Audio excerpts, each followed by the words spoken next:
Okay, in today's tutorial we're going to take a look at placing clip art or a picture within a Microsoft Word document. We're going to talk a little bit about resizing it and getting it to behave itself within the paragraph text.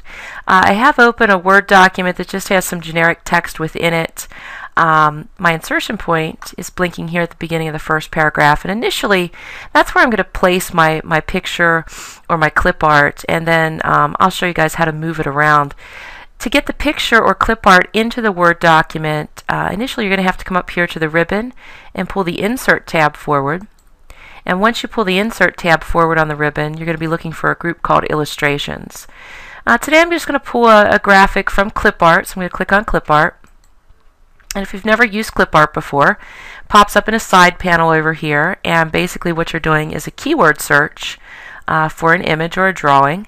Now if you really want to get the most out of your search, it's probably best to look everywhere.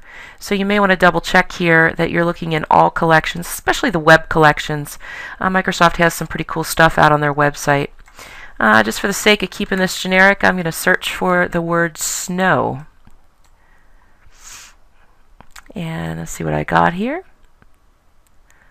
Alright, I think I'll go with these snowflakes right here. Now to place a picture or a graphic from the clip art gallery into your Word document, you just click on it, and that's going to bring it in. Now those snowflakes are a little bit larger than I anticipated they would be, but that's okay. A lot of times when you pull things from the clip art gallery, they won't be the exact size that you had, planned them to be. So you're going to notice that photographs and clip art drawings will all have selection handles on the corner and side centers. So what I'm going to do is to try to keep this in proportion, to get it downsized, is I'm going to come up here, and this could be any corner, but I'm going to go up here to the upper right hand corner, place my mouse over that circular selection handle, and I'm going to get a black double-headed arrow. I'm going to click and hold the mouse button in and just start pulling towards the center. And what this is going to do is allow me to downsize this image until I can get it manageable. Maybe just a little smaller. There we go. Now you want to be careful about pulling on one of the center sides, tops, or bottoms, because these square guys here in the center will allow you to resize the image, but it'll also warp it and take it out of proportion. So if that's what your intended outcome visually, if that's what you wanted, that's perfect, but not so much what I want here. So I'm going to sneak up here and undo that last action. Also should be mentioned here that your picture and clip art objects will have a green circle at the top. That green circle is a free rotation tool, so you could actually click and drag in a direction and put your clip art or picture on a particular angle. So that's nice if you're doing a marketing piece or you're being a little silly or what have you. Alright, let's see if I can get this guy straightened back out again. There we go.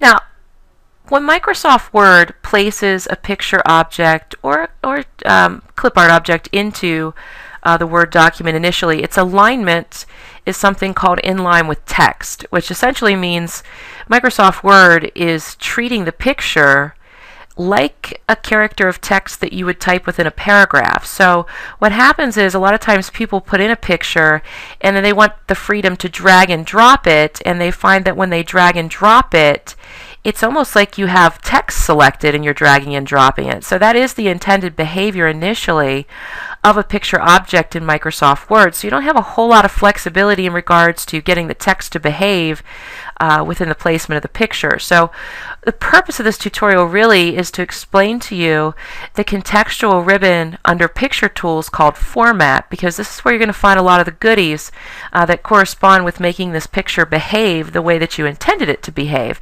Now, one of the biggest mistakes that people make is they deselect the object that they're working with, and then they find that their Microsoft Word ribbon just returns back to normal. Remember, with contextual ribbons, you need to be in the context of what you're working with in order for those tools to be shown to you. So don't forget, you're going to have to click on the picture object to make it active in order for this Format tab to pull forward. So what you're going to find with contextual ribbons is that the majority of the time they will be the last ribbon or the last tab rather, placed to the far right of your ribbon. And in regards to picture tools, there's only one tab, and that's Format. So what I want to deal with here in this tutorial is in the Arrange group within the Contextual Picture Tools Format ribbon. So this group is down towards the right-hand side of that ribbon. What I want to talk about is text wrapping. So this text wrapping button allows me to click it and get several choices in the drop down, and you can see, as I mentioned earlier, Inline with Text is the default alignment for text with its behavior in the picture. So what I'm going to do is just kind of cycle through some of these choices so that you can see the effect that it has with the text around the picture itself. So we have something here called square wrapping, and immediately you'll see the difference in the picture. The paragraph text comes up, squarely wraps around the object, and one thing to note here too is once you've switched over to square wrap, you should now be able to move the picture a little bit more freely and have that text wrap squarely around it. So a lot of people prefer square wrap. Creates a nice neat little look around the text in the picture. What else do we have? Tight wrap. We're not going to see any difference here between square and tight because my picture doesn't have any transparency or shape to it. Its initial shape was in fact a square, so not a whole lot of difference there. There's also behind text, which will place it behind the text. Now don't confuse this with a watermark because you can bring a watermark in and place it behind your text and bring it down so that it's a little bit more transparent and have it appear on every page. But there may be times within a certain area of a document that you do want to have a picture just behind a certain paragraph and not take the watermark route. So this is one form of text wrapping that is available to place that graphic behind the text. Then you've got the total opposite of that, which is in front of the text. There we go. Literally covering up the text now. So you need to be careful making sure that this is what you want if you happen to choose this as a form of text wrapping. And then we also have top and bottom, which when you position that, basically what it does is it splits the lines of the paragraph between the top and the bottom of that particular object. Through wrap, this is very similar to tight wrap, in that if this particular graphic that I chose had any shape to it or any white space to it, we would see the text wrap coming in closer to conform to its shape. But again, I chose one that was a square, so we don't really see a whole lot going on here. I think for this particular graphic, square would probably be my best bet. Now, some things that are new in Office 2007 and also 2010 that we didn't have in previous versions of Microsoft Word, just to kind of give you some ideas of what else is on this Format tab in the ribbon. There's a large group now called Picture Styles, and these live preview. And as you go through and try some of these, you'll see what it will do to the picture itself. I think what I'm going to do here is put my snowflakes into this oval shape, so that I can give you a better idea of some of these other wrap styles. So right now, I'm in a square wrap, but if I bring this into a tight wrap, I don't know if you took notice to this, it happened kind of quickly. You can see the text in the paragraph is now kind of coming around the edge of the circle a little bit more than it was before.